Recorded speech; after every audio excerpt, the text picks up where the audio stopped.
Minsan, may isang tao lang talaga na kahit sa dami ng tao sa paligid mo, siya lang ang gusto mong makasama, makilala at mapasaya.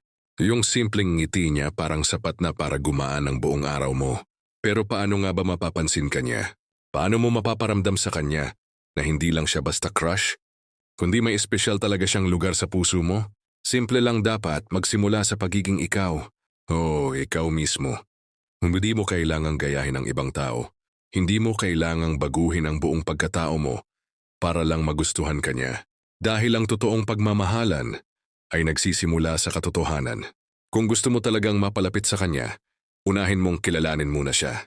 Alamin mo kung ano ang mga hilig niya, mga paborito niyang kanta, palabas, pagkain, o simpleng mga bagay na nagpapasaya sa kanya. Hindi para i-pretend mong gusto mo rin ang mga iyon, kundi para mas maintindihan mo kung ano ang nagpapangiti sa kanya.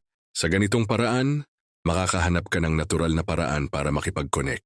Habang ginagawa mo lahat ng to, huwag mong kalimutan na hindi ka naglalaban para sa isang tropeo. Hindi mo kailangang i-compete ang sarili mo sa ibang taong may gusto rin sa kanya.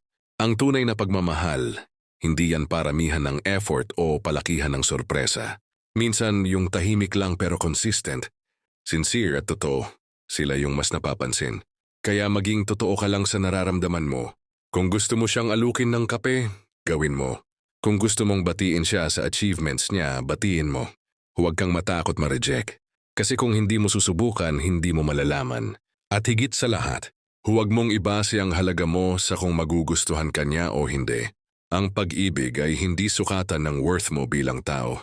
Kaya habang sinusubukan mong mapalapit sa kanya, siguraduhin mong hindi mo nakakalimutang alagaan ang sarili mo. Mentally, emotionally at spiritually. Kasi kung sakaling dumating man sa point na hindi kanya kayang ibalik ang feelings mo, mas madali mong matatanggap yon kung buo ka bilang tao.